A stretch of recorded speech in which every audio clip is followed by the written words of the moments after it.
Hi, everybody. Welcome back to She is Brave, where we empower the survivors of domestic violence through the love of God.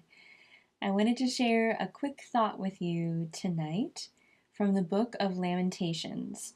We're going to be looking at the third chapter, which is the crux or center of the book, since there are only 5 chapters. This book was written by the prophet Jeremiah. To lament means to weep.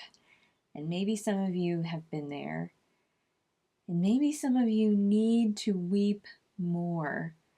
But it's hard because you're at a place where you feel detached from everything. It's the way that you stayed safe and survived for so long in that terribly abusive relationship. And maybe you're still in the relationship, or you're working your way out of it, or you've been out for a little bit of time. And you're finding it hard to get in touch with your feelings because a way to stay safe and survive that kind of an experience is to totally be numb, to remove yourself, the core inner of who you are, from everything that's happening. And now maybe you're finding some space, some time, or you need to allow yourself the space and time to really grieve. To grieve what you had, to grieve what you experienced, to grieve the illusion that you allowed yourself to have, to know during that time, that ultimately had to be dismantled so that you could find freedom and safety. I want to read a little bit of Lamentations chapter 3 with you. I promise we're not going to go through the whole chapter. Of course, as always, I encourage you to read Lamentations chapter 3 in any version that you can get your hands on. We're going to read it in the Passion Translation because it's available in that version. So just a little bit from the beginning so that you can feel the emotional tone from Jeremiah. He writes, "I am the man acquainted with misery. By the rod of his anger, he has shepherded me into dark places with no light. He has laid a heavy hand on me every day, over and over. He's made my skin and flesh waste away. He has broken my bones. He has besieged and encircled me with a wall of hardship and bitterness. He's made me sit in darkness like those long dead. He has walled me in with no way out and weighed me down with heavy chains. Even when I cry for help, he closes his ear to my prayer." So that was the first 8 verses of Lamentations chapter 3. And Jeremiah goes on for several more verses talking about the misery and anguish he is experiencing. So prior to this chapter, in the first 2 chapters, Jeremiah was really focusing on a national or Jewish grief, a pain that they as a nation were experiencing. But now here in chapter 3, we're moving on to some personal feelings that Jeremiah is having with the Lord. Some things to think about from the very beginning. And I hope they're things and places that you already got to. God is not afraid of your honest suffering. I have found over the past 3+ years, the moments when I felt closest to the Lord are the moments when I just let myself feel the weight, the pain, the disappointment, the confusion, everything. And then I verbalized it to Him, whether that was through tears, whatever I could muster in that moment. Sometimes it's in the car while I'm driving, sometimes it's in my living room, lots of places, right, where we finally let ourselves, or where I finally let myself get real and open and honest about suffering. God's not afraid. And it's okay to tell the Lord, Jeremiah did, and it's in the Bible, to tell Him that you feel like He's not listening to you. He doesn't hear your prayer anymore, that He feels so distant, so far away, like you don't know how to get the connection back.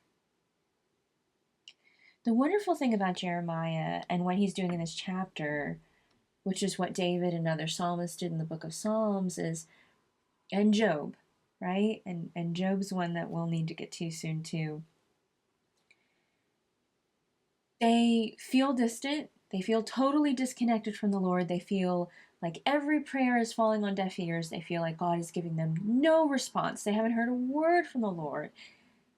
And in that pain and suffering from feeling forsaken, instead of cursing God, instead of venting to others and telling him that anybody who will listen that they feel like God isn't with them anymore, they decide, I'm going to take my suffering and pain that I'm having or perceiving that I'm having because of God to God. I'm going to tell him. I'm going to tell him about my pain and suffering because I know the only solution to what I'm experiencing right now is more God, is an encounter with the Lord himself. That's the only solution to this pain, to this suffering. It's a reconnection to the Lord. And that's what makes the relationship stronger. It's what keeps it right and healthy, is taking our doubt, our fear, our pain, our suffering, our grief, our sense of loss to the Lord. Even when we feel like the Lord had a hand in it, right? The other thing I want to talk about before we get into the shift that Jeremiah has later in this chapter are the verses that I ended with, where he writes things like, He's walled me in with no way out, right? And he wrote earlier, He's besieged me and encircled me with a wall of hardship and bitterness. If you want to go on a deep dive later, it's amazing to go into the book of Hosea, maybe familiar with that minor prophet, and how the Lord uses Hosea's very real life marriage to mirror God's relationship with his chosen people, with the Israelites, and how the Israelites have been unfaithful to the Lord again and again and again. And there's a time where the Lord is saying to Hosea's wife or to the Israelites, I will wall you in. It's amazing to think about being encircled, walled in. There's nowhere to go, right? And usually, when you're really tightly walled in, there's no way you can reach out. The only way that we can reach in those moments is up. The Bible tells us in the New Testament that all things work together for the good of those who love the Lord and are called according to his purpose. Now, I'm sure you've heard many messages. That doesn't mean that all things are good, but it does mean that all things can work together for your good because you love the Lord and you are called according to his purpose. God can use any pain, any suffering, any betrayal, any grief, any disappointment, any heartbreak or heartache for your good and benefit. Being walled in feels like being trapped, stuck. There's no way to reach out. Your every connection you're trying to make with others is not working out. That should be a call to your heart that the Lord is seeking you, that his eyes are on you and he's walled you in because he wants you to reach up. I want to skip down now to the other section, the one where Jeremiah, just like David, talks to his heart and soul and tells them, get it together. You're having all of this pain and suffering, and it's all real, right? He says in verse 19, I remember wandering around in misery, drinking the poison of bitterness. Whenever I ponder this, my soul fades away within me. Verse 21, thank God for verse 21, yet there is a ray of hope when I remember this.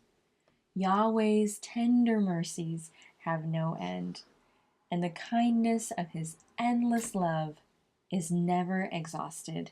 New, fresh mercies Greet me with every sunrise. So wonderfully great is your faithfulness. I tell my soul, Yahweh is my abundant portion, need nothing more. So I will put my hope in him. Right? And this is often the inspiration for that wonderful hymn, Great is your faithfulness. Morning by morning, new mercies I see. The encouragement of this verse is that the Lord's mercy and love is inexhaustible. It's a renewable resource. It's full up every morning, every time you wake up, whether that's morning or the evening. And you are ready to take advantage of his love and mercy and faithfulness. It is available for you. It is that special manna in the desert of your heart where it feels like it's never going to be spring again. It's dry, it's sandy, it's waterless. God is saying, I'm going to send you manna. I have sent you manna. I will send you manna. There's mercy, there's grace, there's kindness, there's love. Jeremiah calls it his one ray of hope. If you notice, remember earlier in those verses I read, he says this verse. Verse 2, he has shepherded me. All right, if we go back to our famous Psalm 23, right? Lord is my shepherd. Okay, into dark places with no light. Now, in that famous psalm, right, David says, even though I walk through the valley of the shadow of death, I will fear no evil, for you are with me. But here, Jeremiah is saying something with a different shade to it, a different color. He's saying, you are leading me into darkness. You've taken me into a place with no light. Then several verses later we read, there is one ray of hope. His tender mercies have no end. His endless love is never exhausted. He is an abundant portion. Going back to David, right? I shall not want, because the Lord is my shepherd. I have everything I need. Jeremiah looked back, probably to the words of David, right? When he's saying, Yahweh is my abundant portion. I need nothing more. I put all my hope in him.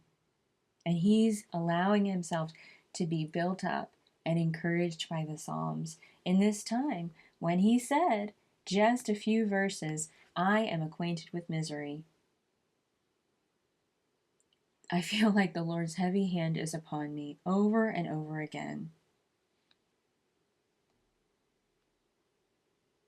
Maybe you know what that feels like. To feel like the Lord is pressing down on you and there is no relief. And you don't know when he will let up. The wonderful thing is that it's not the final word. Your pain, your suffering, your grief, your loss. God's not done with you. He's not finished. He's drawing your heart back to him. And you can have hope, even in this lament, even in this grief. Even though Jeremiah felt like, I know misery well, we are friends, he still reminded himself of that special manna that came to him every morning, which is God's fresh grace and mercy. You're not forgotten. God is still moving on your behalf. The wonderful thing is that his faithfulness to us does not depend on our faithfulness to him, our own strength, our works of the flesh, our ability. It depends 100% on his character and who he is, and he has shown himself to be faithful.